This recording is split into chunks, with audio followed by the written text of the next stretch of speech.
the dark of the cave, long before history was written, a hand pressed against the wall, a flick of the wrist, a breath of pigment, and the first act of creation was born.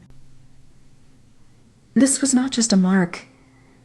It was a question, a whisper, a voice from the deep, seeking to be heard in a world that had no ears for it yet.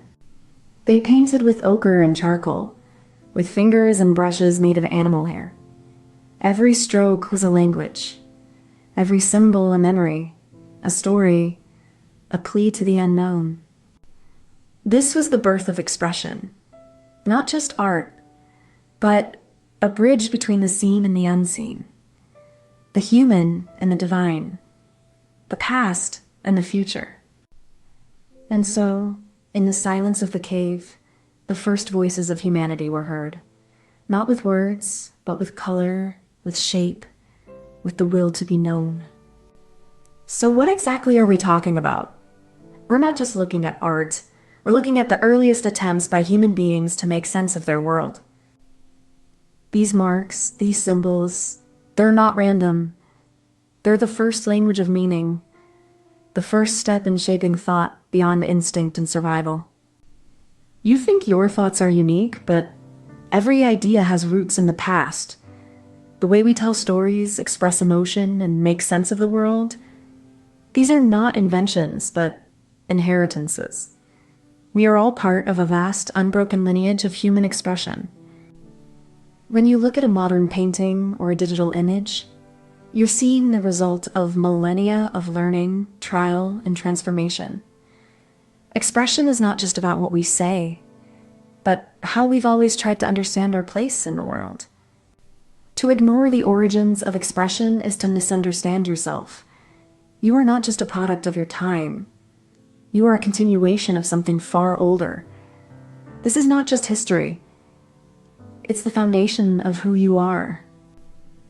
The stories we tell today are built on the stories told in caves, on the walls of temples, on the pages of ancient texts. They are the same stories that have guided us through the dark, that have given us meaning, and that still shape our lives in ways we may never fully realize. So, yes, you might not care about the past, but you do care about the way you feel, the way you think, the way you connect with others. And all of that is tied to the roots of human expression. That is why you should secretly care. The first flicker of expression was not in paint or stone, but in the human voice, echoing through caves where shadows danced with firelight. Across millennia, expression became a means of survival, a way to share knowledge and to bond across time and distance. As societies grew, so did their need to record, to tell, to remember, and to express the world beyond the immediate. From the earliest cave paintings to the first written words, the human impulse to express itself has always been a reflection of our deepest truths. In every age, expression was both a mirror and a map, showing who we were and guiding us toward what we could become. You know when you draw something with your finger in the dust? That's how it started. People used to make marks in the dirt, then on walls, then on paper. It wasn't just about making pretty pictures. It was about showing who you were, where you came from, and what you believed. The first artists didn't have brushes or paints. They used charcoal, clay, and even their own blood to make their messages last. They told stories of the hunt, of the gods, of the world they lived in. They wanted to remember, to teach, to connect. So when you draw, write, or create something, you're doing the same thing they did.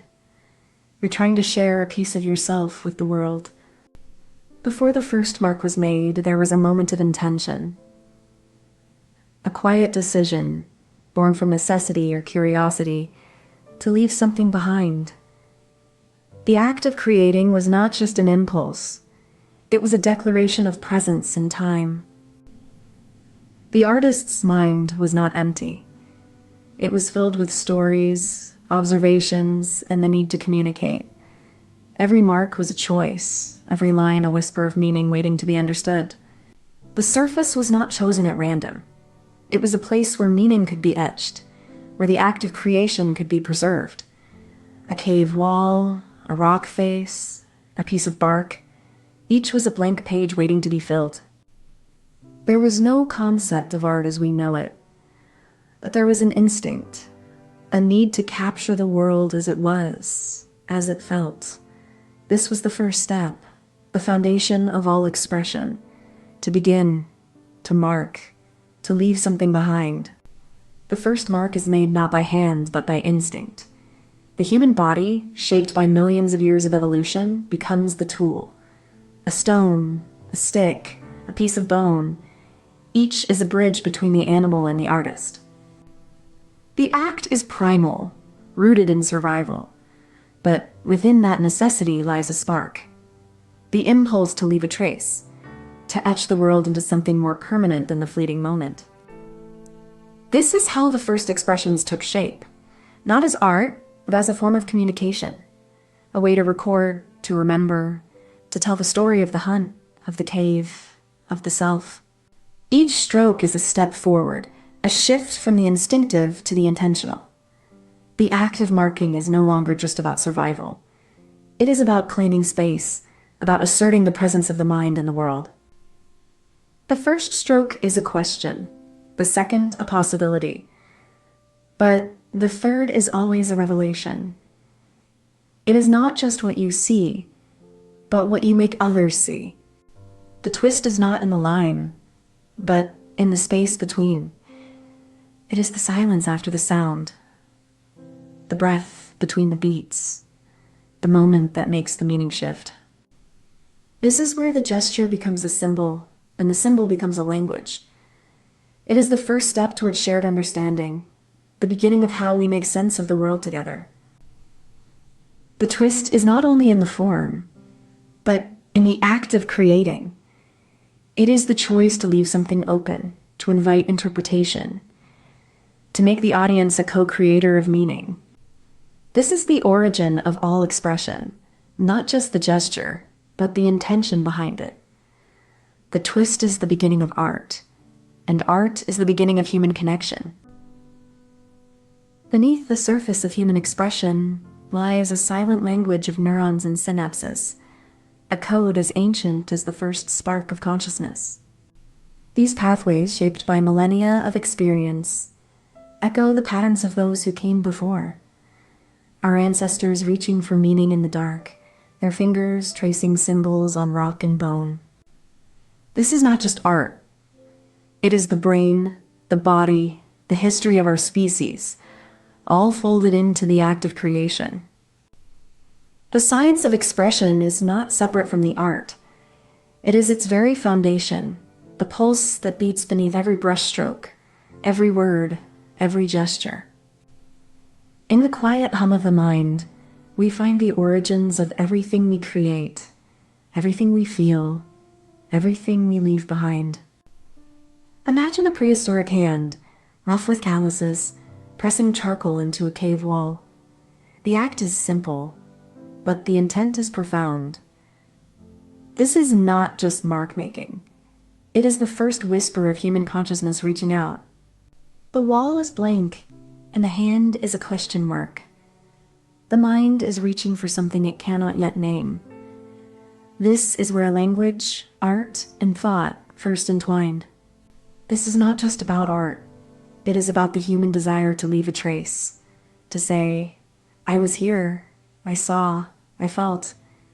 The cave becomes a diary, the wall a page. And so the first canvases were not stretched, not primed, not even flat.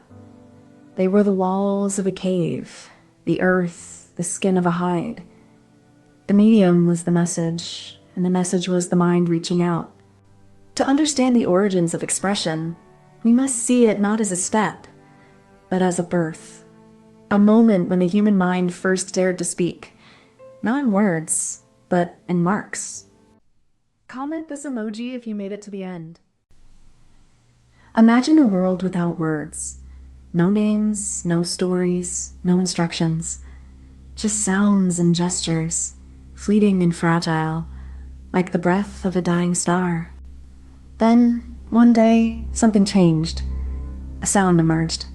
Not just a cry, but a concept, a shape in the air, a crack in the silence that would never fully close again. Before words, there were only tools. Afterwards, there were only possibilities. Language was the first great invention, and it changed everything. This is the story of how words shaped civilization, not just in the way we speak, but in the way we think, create, and dream. It all begins with a single sound, a single idea, and a single question. How did we get here? So what exactly are we talking about? Language isn't just a tool. It's a mirror, reflecting the complexities of human thought and society. It's more than words. It's the way we shape and are shaped by the world around us. We're exploring how language emerged from the human need to connect, to share, to remember. It's a shared experience that transcends generations, binding people across time and space. Language is the bridge between the known and the unknown. It allows us to name the world, to create meaning, to build culture, and to preserve the stories that define who we are. But to understand its birth, we must look beyond words. We must consider gesture, sound, memory, and the social fabric that gave language its first breath. You might think language is just a tool, but it's a mirror, reflecting our deepest thoughts, fears, and desires. Every word we speak is a piece of our soul laid bare. When we speak, we don't just communicate. We define reality. Words shape how we see the world, how we relate to others, and how we understand ourselves. Language is not just a means to an end. It is the foundation of culture, of history, of identity. Without it, we lose the ability to pass on our stories, our wisdom, and our dreams. To care about language is to care about who we are and who we want to become. It's to recognize that the words we use today will echo through the centuries, shaping the minds of those who come after us. So when you speak, when you write, when you listen, remember that you are not just using language. You are shaping the world. The first words were not just sounds, but sparks in the dark, kindling for the fire of thought. They emerged from the primal need to communicate, to share, to survive. In the earliest moments, language was a tool as essential as the stone or the flame. As civilizations rose, so did the complexity of words. They became the scaffolding of societies, binding people together through stories, laws, and rituals. Language was no longer just a means of survival. It was the foundation of culture. As empires expanded, so did languages. They mixed, evolved, and adapted, shaped by trade, conquest, and migration. Each word carried the weight of its origins, a testament to the people who spoke it and the worlds they shaped. With the rise of the printing press, language became even more powerful. It spread across continents, uniting minds and challenging authority. Words now have the power to ignite revolutions, to build empires, and to change the course of history. Today, language is everywhere. Spoken, written, digital. It is the pulse of human connection, the bridge between generations, and the thread that weaves the tapestry of civilization.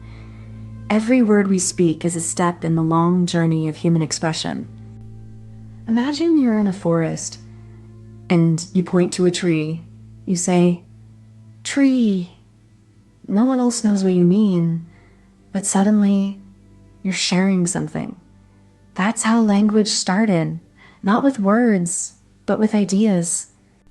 You start to make sounds, and someone else starts to understand. Maybe they point back and say, "Tree." Now, you're both talking about the same thing. That's when words began to mean something. Before words, there was just noise. But when you used noise to mean something, you unlocked the world. That's how humans began to share thoughts, not just sounds. Words were the first step to building something bigger. They helped you think, talk, and create. That's how language shaped the way we see the world. So even though it started with a simple tree, words gave us the power to build, to dream, and to understand each other. That's how language became the foundation of everything we do.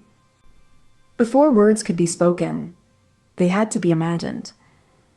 In the quiet of the mind, the first sounds were not yet spoken, but were shaped by the need to share, to connect, to survive. This moment was not just a whisper in the dark. It was a spark, a first flicker of intentionality. The human mind, with its vast capacity for abstraction, began to see patterns where there were none. These early symbols were not words, but they were the first seeds of language. They were not just marks on a wall, but the first attempts to bridge the gap between thought and reality. In this setup, the mind becomes the first tool. The act of symbolizing is not just about communication. It is about mapping the world, organizing experience, and preparing the mind for the complex task of speech. This is where language begins, not in sound, but in thought. It starts with the idea, and from that idea, the first words are born. Once sound becomes symbol, it must be made persistent. The mind must find a way to hold and convey meaning beyond the fleeting breath of a spoken word. This is where the human imagination, with its ability to abstract and generalize, steps in. It finds patterns, it invents systems, and it begins to shape meaning into something that can be passed from one mind to another. The creation of symbols is not just a matter of representation. It is an act of control. By giving form to meaning, humans begin to exert influence over their environment, their thoughts, and each other. This is the foundation of a shared mental space, a realm where meaning is not just spoken, but written, stored, and retrieved. It is the birth of a language that transcends the moment. In this step, language becomes more than a tool. It becomes a framework for thought, a structure for culture, and a bridge between generations, built not with words alone, but with the power of symbols. The clever twist lies in how language evolved beyond mere communication. It became a tool for thought itself, allowing humans to shape reality through symbols and meaning. By internalizing language, humans could think abstractly, plan for the future, and pass knowledge across generations, a leap that set them apart from all other species. This shift from instinct to intellect was not just about words. It was about the power of representation, of encoding meaning into symbols that could be shared and stored. Language, in this sense, became a mirror of the mind, reflecting thought, shaping it, and ultimately building the foundation of human civilization. In this way, the clever twist was not in the creation of words, but in their use, as a means to navigate the complexity of the human mind and the world it seeks to understand. Beneath the surface of human communication lies a complex web of cognitive and neurological processes, all working in harmony to produce and interpret language. Neuroscientists have identified specific regions in the brain, such as Broca's and Wernicke's areas, which are crucial for speech production and comprehension. Studies using brain imaging and linguistic analysis reveal that language is deeply rooted in our evolutionary past, a bridge between cognition and survival. From the neural spark to the first spoken word, the science of language reveals how cognition and culture have always been intertwined. This is the hum of human connection, a silent symphony of neurons and meaning that has shaped the course of civilization. Imagine a tribe of early humans, their voices rising and falling like the wind through the trees, carving meaning from the chaos of sound. Each word they spoke was a seed, planted in the soil of memory, growing into the roots of culture and thought. In this way, words became tools, not just for survival, but for the shaping of history, belief, and identity. The birth of language was not a moment, but a gradual flowering of thought, a silent revolution in the making of the human mind.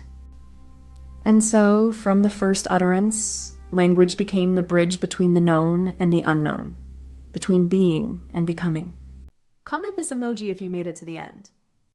You ever think about how a single word can hold an entire world? How a sentence can capture a moment so perfectly? It feels like time has stopped. We write to remember, to preserve, to make sense of the chaos. It's a fragile act of defiance against forgetting. The written word is a mirror, reflecting thoughts, emotions, the pulse of a heartbeat turned into letters. It's not just communication. It's a way of holding on to what might otherwise vanish, like breath on glass. In a world that moves too fast, the written word is a slow, sacred act, a way to be still, to think, to exist. So what exactly are we talking about? We're talking about the way words freeze moments, like a photograph of a thought, caught in time. We're talking about how a single sentence can hold the weight of a lifetime, or the silence of a moment that never came. We're talking about how words can carry the echoes of the past, whispering through the pages like ghosts of voices long gone. We're talking about the quiet power of a word to change a mind, to shift a world, to make a difference in the space between sentences. And we're talking about how, in the end, words are the closest we come to immortality, a trace of who we were and who we still might become. You think you've got nothing to say, but the silence you hold is a language all its own, a quiet rebellion against the noise of the world. The written word is not just a record of what we know. It is a mirror reflecting what we fear to name, and a bridge to what we hope to build. To write is to wrestle with time, to trap the fleeting in the eternal, to make the moment last, to make the moment matter.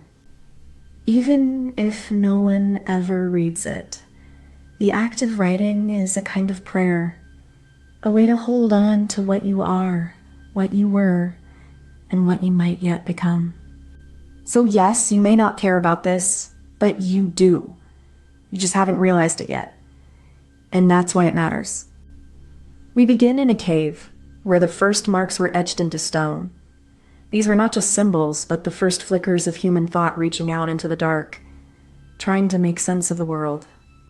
Then came the papyrus, the fragile skin of the Nile, where words were pressed into its surface like whispers of the river. It carried the voices of pharaohs, of poets, of people who wanted to be remembered. Then came the printing press, a thunderclap of sound and motion. It turned thought into thousands of copies, and with that, the world began to change. Words no longer belonged to the few. They belonged to all. Now, in the digital age, words are typed in seconds, shared in moments, and stored in the silence of the cloud. Yet they still carry the same weight, the same longing to be remembered, to be seen, to be heard. From cave to cloud, the written word has been a bridge across time. It has carried us through the dark and into the light. It is the pulse of memory, the echo of thought, the thread that binds us to the past and to each other. A word is like a tiny seed. When you plant it in the soil of time, it grows into something big. It holds the sound of a voice, the shape of a thought. You don't have to see it to feel it. A word can carry the weight of a memory, the echo of a laugh, the silence between two hearts. When you write, you're not just making letters. You're making a space where time can rest, where a moment can live forever. A word is a bridge between now and then. It lets you step into the past, or reach for the future, without ever leaving your seat. So when you write, you're not just writing. You're holding time in your hand, like a firefly in the dark, glowing, waiting to be seen. Before the first word is written, there is an act of stillness, a pause in the storm of thought, where the mind gathers its breath and the hand finds its purpose. The writer sits, not as a conqueror of time, but as a listener listening to the silence that holds the weight of what is yet to be said.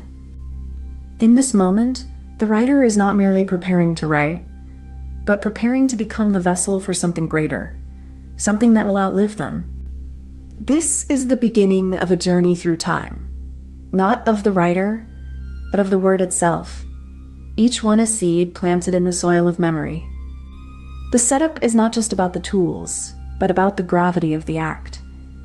To write is to take a breath, then to hold it, and then to release it into the world. The mechanism begins with a question, a whisper in the mind, a pull towards something deeper than the moment. It is not a call to action, but an invitation to dwell, to linger, to let thoughts settle like dust in the quiet. Then the hand moves, not with urgency, but with a deliberate grace, as if the act of writing is a sacred ritual. The pen touches the page, and the first line is born. Fragile, uncertain, yet full of promise. And then the words begin to take shape. They are not yet sentences, but fragments of meaning, pieces of a puzzle that only the writer can see. They are the echo of the mind, made solid by the hand. The mechanism is not just the act of writing, but the act of choosing. Choosing what to say, what to omit, what to let remain unsaid. It is a quiet rebellion against the chaos of thought, a way of making sense of the unsayable. In the end, the mechanism is a quiet alchemy, turning the fleeting into the permanent, the ephemeral into the enduring. It is a way of capturing the moment, not as it was, but as it is remembered, as it is made into something that can live beyond the moment. The twist is not a gimmick, but a pivot, a moment where the writer turns the page and the story bends.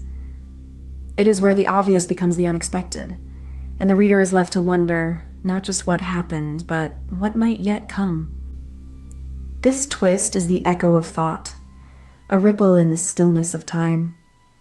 It is the pause between the fall of a leaf and the first breath of winter, a moment where the reader is asked to lean in, to listen beyond the words.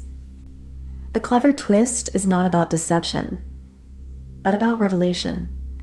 It is the moment when the writer says, "I know what you think, I know what you expect, and I will give you something else." In this moment, the writer becomes both the architect and the ghost of the story. They build the world, then disappear into it, leaving only the echo of their thought behind. The clever twist is the final stitch in the tapestry of thought. It is the last thread that binds the reader to the writer, the last word that leaves them breathless, and the first question that begins the next story. There is a science to the written word, a quiet hum beneath the surface of every letter, every syllable, every sentence. It's the rhythm of thought made tangible, the pulse of time captured in ink. Each word is a particle, each sentence a force. They bind together in patterns that shape meaning, in sequences that echo across centuries. It's not just language, it's gravity. The written word is a fossil of thought, preserved in time. It outlives the speaker, outlives the moment, outlives the mind that first conceived it. It is memory made solid. In the quietest corners of the mind, we trace the paths of words, mapping the thoughts that shaped the world. The written word is a map of the mind. We are its cartographers. To write is to touch the edges of time, to leave a mark in the vastness of existence. It's a science of silence, a poetry of presence, a way of being in the world that outlasts the breath of the moment. A word is like a stone dropped in a pond. It sends ripples through time, touching lives it never met, altering the course of thought in ways we can't always see. We write to cast a spell, to trap a moment in a fragile vessel, to give it shape and weight, so that it might outlive us and speak to those who come after. In every sentence, there is a universe, a world of meaning, a moment of truth, a whisper of something eternal that we are only just beginning to grasp. So let us write not just to record, but to remember, to connect, to leave a trace that may one day be found, and in that finding, be understood. Comment this emoji if you made it to the end. You wake up to a world that's never been silent. Messages blink on your phone. Voices echo through your speakers, and screens glow in the dark like distant stars. This is not just a new era. It's a transformation of human connection. In the blink of an eye, we've gone from letters to live video calls. We've moved from slow, deliberate communication to something instant, constant, and often overwhelming. This is not just about technology. It's about the way we see, speak, and relate to one another in an age where information is both everywhere and nowhere. We are living in a digital revolution that has changed the very fabric of human communication, and it's only just beginning. We're talking about how the way we connect has changed, not just in speed, but in depth and in scale. It's not just about sending a message anymore. It's about being present, even when we're miles apart. The internet has become a second skin, a place where we live, work, and relate. It's not just about communication. It's about identity, presence, and the illusion of closeness. We've moved from letters and calls to messages, from meetings to video calls, from one conversation to thousands of simultaneous ones. The medium has shifted, but the human need to connect remains. This revolution isn't just about technology. It's about how we see ourselves and each other. It's about the power of a single message to change the world, or to isolate us from it. The digital age has reshaped communication in ways we're still trying to understand. It's not just about staying in touch. It's about redefining what it means to be together. You think you've got your life figured out, but the world you live in is being rewritten every second by the invisible hands of the digital revolution. It's not just about convenience. It's about control, perception, and the power to shape reality. Your choices, your voice, your identity, everything is now filtered through digital platforms. You're not just using technology, you're being used by it, often without realizing it. The way we communicate shapes the way we think. Every message, every post, every comment is a piece of a larger puzzle that determines how we see ourselves and each other. This isn't just about staying connected. It's about staying aware, staying informed, and understanding the silent forces that are already shaping your world. The digital revolution isn't coming, it's here. And the question isn't whether you should care, but whether you can afford not to. The story of communication begins with the whisper of a human voice, carried across distances by firelight, smoke signals, and the careful etching of symbols on stone. Then came the written word, a fragile bridge between generations, etched on clay, papyrus, and parchment, binding ideas across time and space. The printing press, a thunderclap in the quiet of the Renaissance, turned knowledge from a privilege into a possibility, spreading ideas like wildfire. The telegraph and telephone, two inventions that bridge the gap between distance and conversations, letting voices cross oceans in seconds. Then came the internet, a vast and invisible web of connections, a place where words, images, and ideas could travel faster than thought. Imagine you're in a room with your friends, but everyone is on the other side of the world. You can still talk, laugh, and play games. It's like magic, but it's real. Before this, you had to wait for letters, or call someone on the phone. Now, you can chat, video call, and share everything with just a click. But it's not just about sending messages. It's about being together, even when you're apart. It's like a big, invisible hug from far away. So the digital world is like a big, friendly place where you can always find your friends, share your ideas, and feel connected no matter where you are. The digital revolution begins with a simple setup, a network of devices, wires, and protocols that connect us to the world. At its core, it's about linking people and machines through shared language and shared space.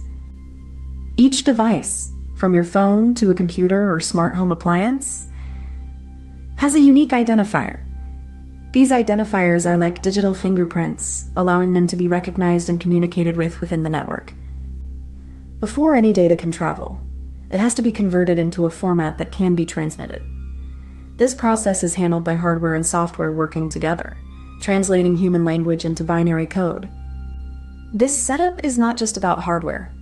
It's also about the rules that govern how data is sent, received, and interpreted. These rules are what make communication possible across different systems and devices.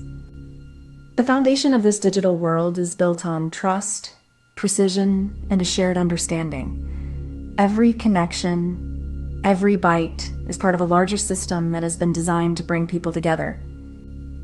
Once the message is encoded, it travels through the internet via fiber optic cables, satellites, or wireless signals.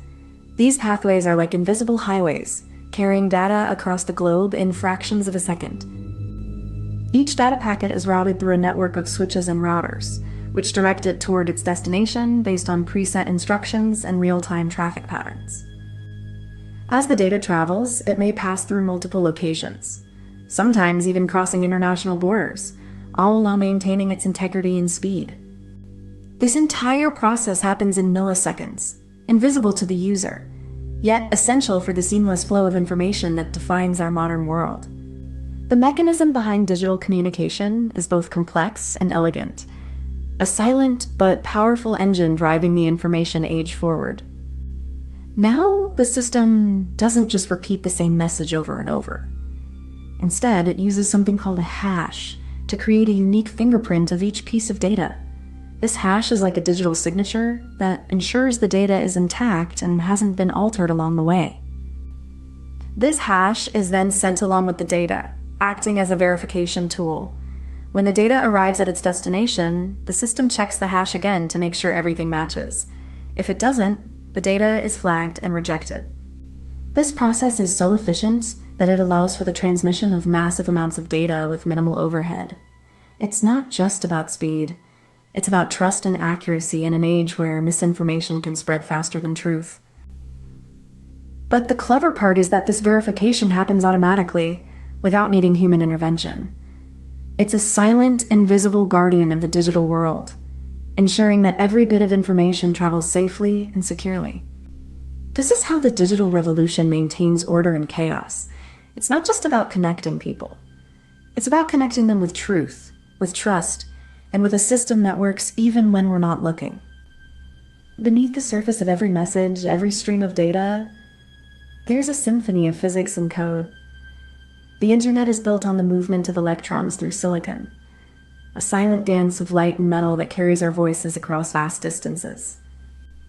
Every time we send an email or video call someone, we're engaging with the quantum world. Photons travel through glass, carrying information in patterns that are both fragile and powerful, like whispers in the dark. The science behind this is both ancient and modern. The same laws that govern the motion of planets and the behavior of atoms now shape the way we communicate. We are no longer bound by distance, but by the limits of our own understanding. In this digital age, we carry the weight of human history in our hands. The same tools that allowed us to reach the moon also let us send a text to a friend across the globe. The science is there, but it's the meaning we give it that shapes our future. Imagine a river flowing through a vast, silent valley. The water is clear, but it's moving too fast to see where it's going. It carries things, letters, stories, ideas, without ever stopping. Now, imagine a bridge built across this river. It's made of wire and glass, and it only connects to the shore when someone decides to use it. It's not built for the river, but for the people who cross it. This bridge is like the internet. It's not the information, but the path we take to find it. It's not the words we speak, but the way we connect to speak them. And like the river, the internet is never still. It's not a tool that improves, but a medium that grows, carrying more and more of what we think, say, and believe. So, in the end, it's not about the bridge or the river. It's about the people who choose to cross and what they carry with them. That's what communication is in the digital age. Comment this emoji if you made it to the end.